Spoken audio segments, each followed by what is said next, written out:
Hello, this is Kathy from Vincent Music, and today we're going to do some listening exercises.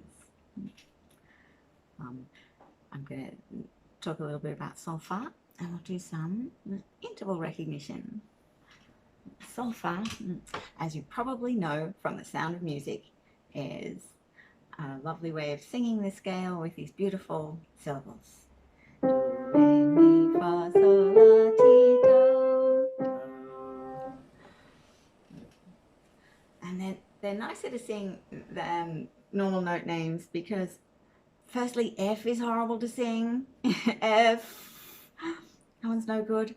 And if you have to sing any sharps or flats, you don't want to be singing B flat because that would be awkward to sing as well. And in solfa, all the syllables are these lovely open vowels, so it's nice to sing. So if we start in C major, where everyone starts, it's a very good place to start, as Julie Andrews might say.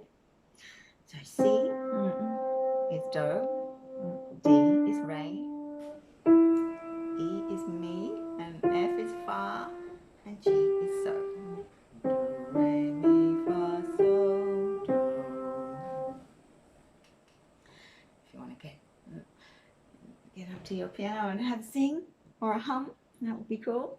Otherwise, is if you, when you're singing and humming, you can sort of feel your vocal cords moving, and it can help you with the intervals, like between do, re, do. It's just a small interval, whereas from C to G, if you hum that, you'll feel your vocal cords have to move a bit further. That's a way of sort of feeling in your body the difference between the intervals, as well as through your hands, of course. That's the thing we do with piano, isn't it? So if you sing do, re, mi, fa, sol, do. I think I'm going to do it down here. Do, re, mi, fa, sol, do. Kind of like singing down there. That's the thing you could try at the piano at home. See how low your voice goes. How low can you sing and how high can you sing? That's another way of sort of connecting yourself to the sheet music. I can sing down to not very well. That's quite a low A.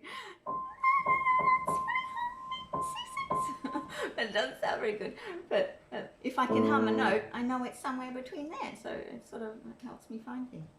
I like to sing kind of low. Where do you like to sing?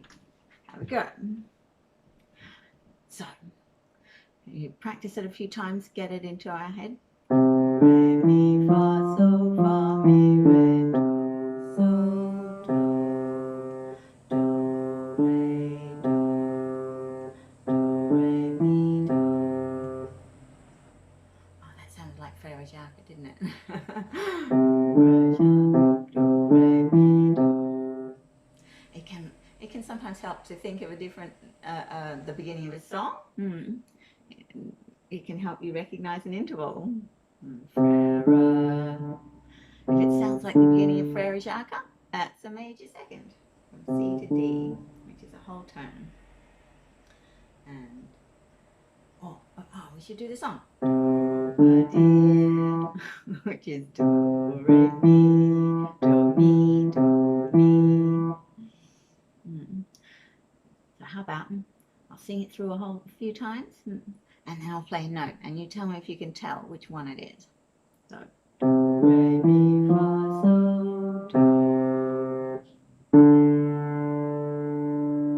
Re. Did you get that one? Do, re, mi, fa, sol, fa, mi, re, do. See? Are you listening? I'm sure you're listening. That was a so. So, do. How about do, re, mi, fa, sol, do. That is mi. Do, re, mi, do. And you can practice with melodic intervals where the notes come one after the other. Or hum harmonic intervals when you hear them together. So if you do from do to re, do, listen to them together, it's a little bit discordant, isn't it? It's a little bit wobbly and prickly, a little bit spicy. Whereas do, mi, do is kind of more harmonious and pretty. And do, fa, do, sort of strength to it somehow, Roman trumpets or something. And do, so, do. That always reminds me of Star Wars or something.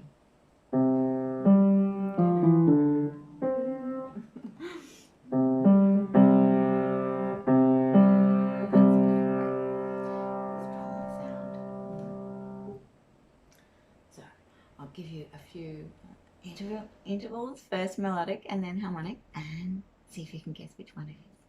Let's start with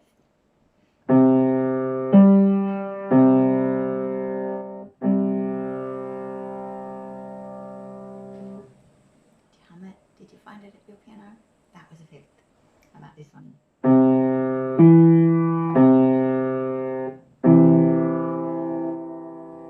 a pretty one. That's the third. Major third. That one.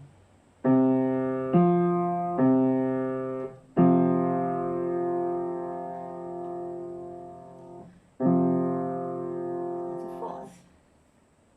I often think of eine kleine Nachtmusik when I think of that one. I don't know what song it makes you think of. So, at home, if you want to practice these things at home, it can be helpful just to play an interval and try and hum both notes.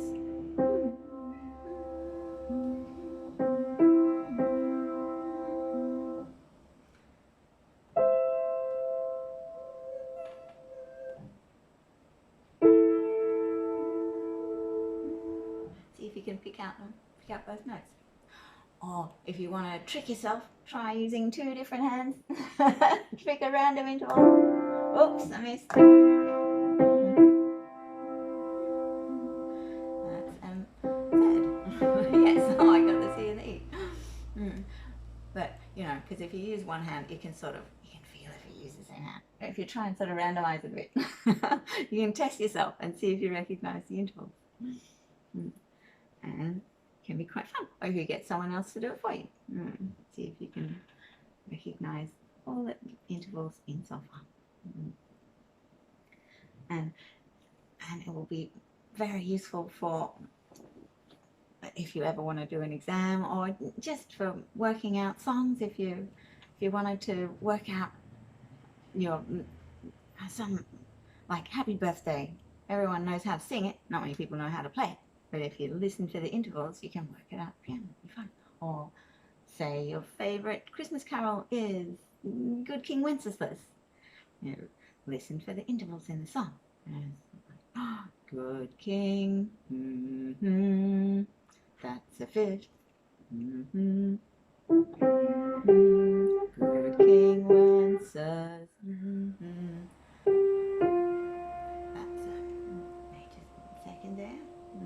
And you can go through and it can help you work out how to play something if you don't have the music, which is very handy.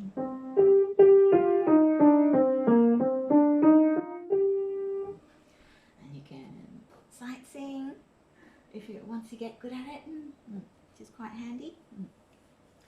A good thing about learning solfa is that if you use a movable do, so do is always the first note, do is always the tonic. And second note is always re, and mi, and fa is the subdominant, and so is the dominant. Then whatever key you're playing in, those functional relationships will always exist. So if you change to A flat,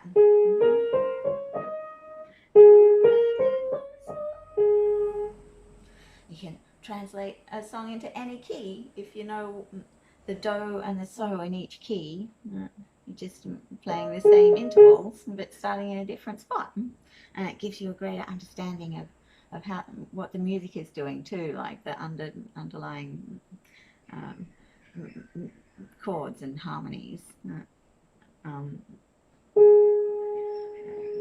Will have the same. Like do mi so is the one chord and everything, but it's very useful. So I would give it a go. And one last thing before we go, I like to set a little musical challenge. So I'm gonna play a word at the piano, and you have to work out what the word is from using your earballs and the thing.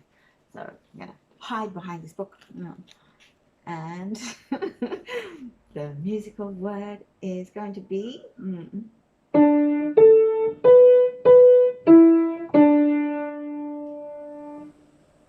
play that again.